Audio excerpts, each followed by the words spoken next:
In the global power struggle of the 21st century, the fiercest and most consequential battles are now fought far from the public eye, in places few people ever see or even think about. The United States and China are locked in a silent, high-stakes war, not for territory, but for control over the very building blocks of the future, the technology and economic power that will define the next era. The weapons in this conflict aren't tanks or missiles, but 17 obscure elements known as rare earths, materials most people have never heard of, yet which are absolutely essential to modern life. While America's attention was focused elsewhere, on oil, on finance, on other global threats, China quietly and methodically cornered the market on these critical materials, investing billions to dominate every step of the supply chain.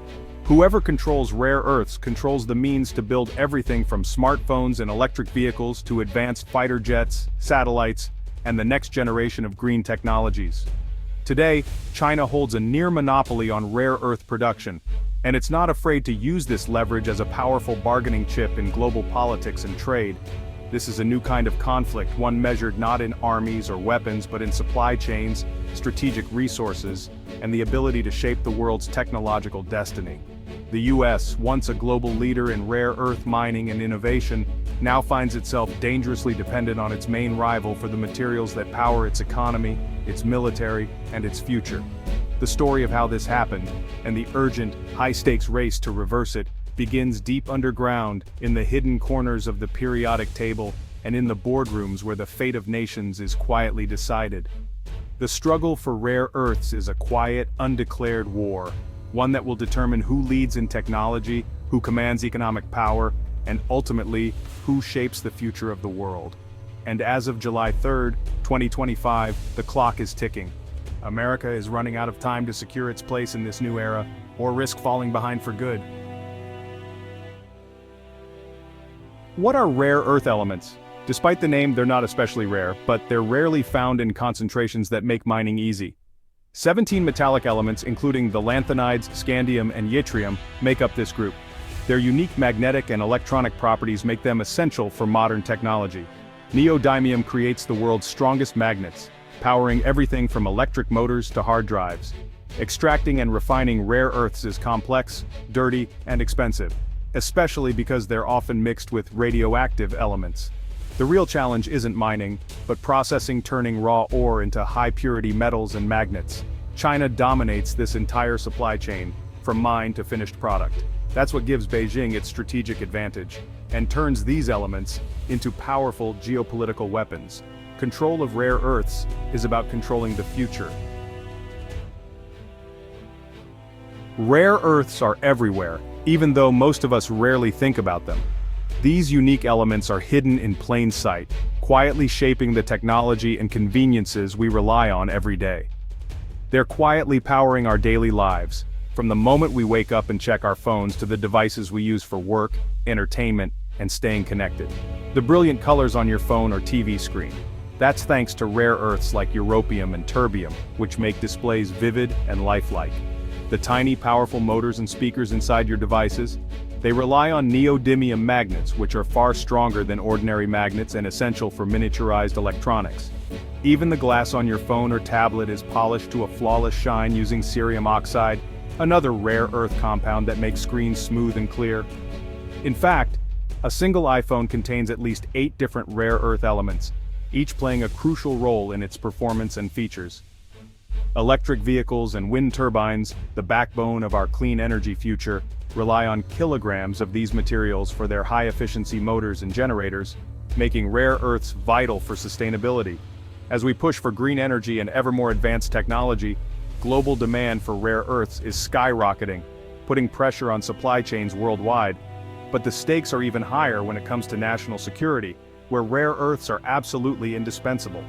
For example, an F-35 fighter jet needs over 400 kilograms of rare earths for its advanced sensors, targeting systems, and power electronics. Without them, these jets simply couldn't function.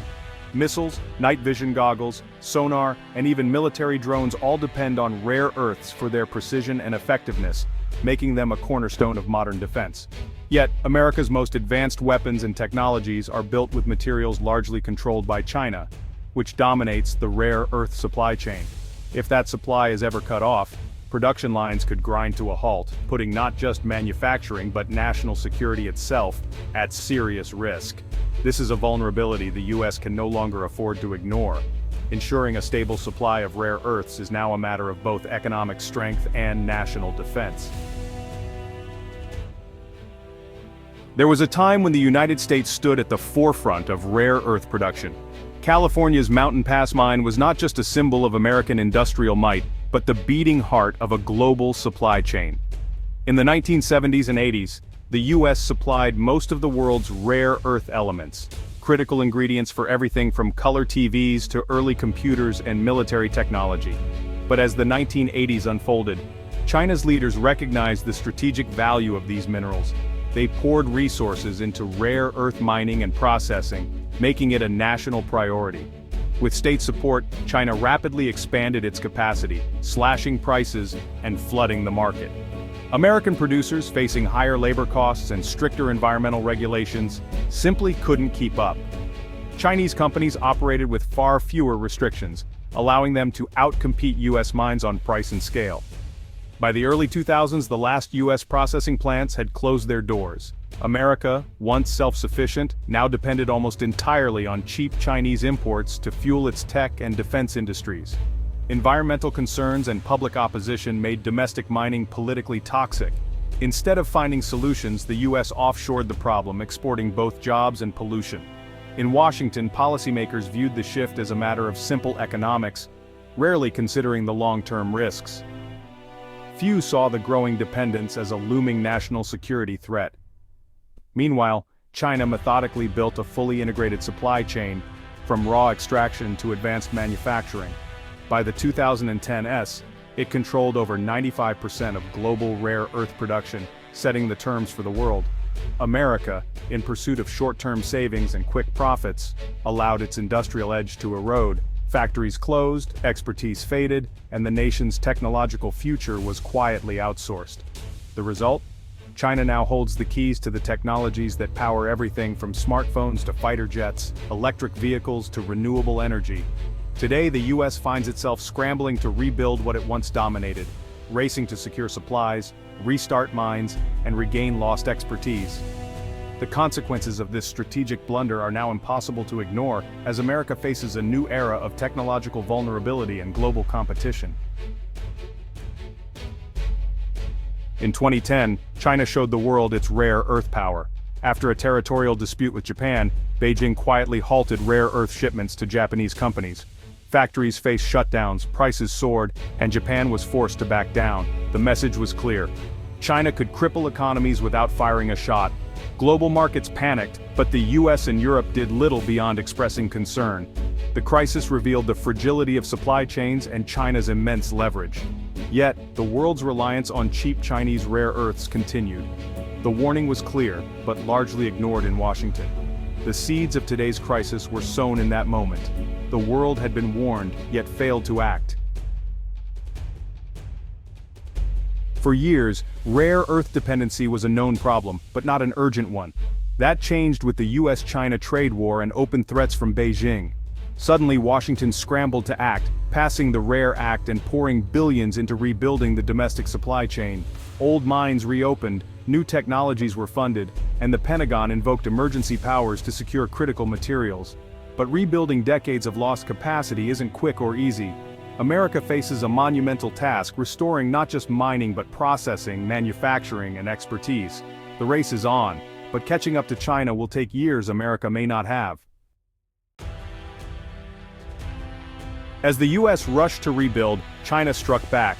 In late 2025, Beijing imposed new export controls, not just on rare earths, but on the technology to process and manufacture them. America could mine ore, but without Chinese know-how, it couldn't make high-performance magnets. US industries warned of massive disruptions, especially in defense and automotive sectors. The White House was forced into tense negotiations, making concessions to ease the restrictions. China's move exposed just how vulnerable America's efforts were. Beijing used its dominance as an active tool of coercion, not just a threat. The US learned that decoupling from China's supply chain would be far harder than expected. The power dynamic was clear. China held the upper hand. The rare earth war had entered a new, more confrontational phase. America's path to independence would be long and fraught with setbacks.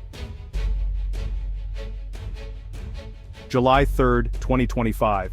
The rare earth war is now a defining national crisis. This isn't just about metals, it's about who shapes the future of technology, energy, and military power. America has finally awakened, but decades of neglect have left it far behind. New funding and policies are a start, but the challenge is massive. Rebuilding the supply chain demands investment, innovation, and tough political choices. China's head start and willingness to use its leverage make the race even harder. Every day of dependency is a day of risk for U.S. security and prosperity. The stakes: American innovation, military strength, and economic destiny. The clock is ticking. The choices made now will shape the world for generations. The race for the future is on, and America can't afford to lose.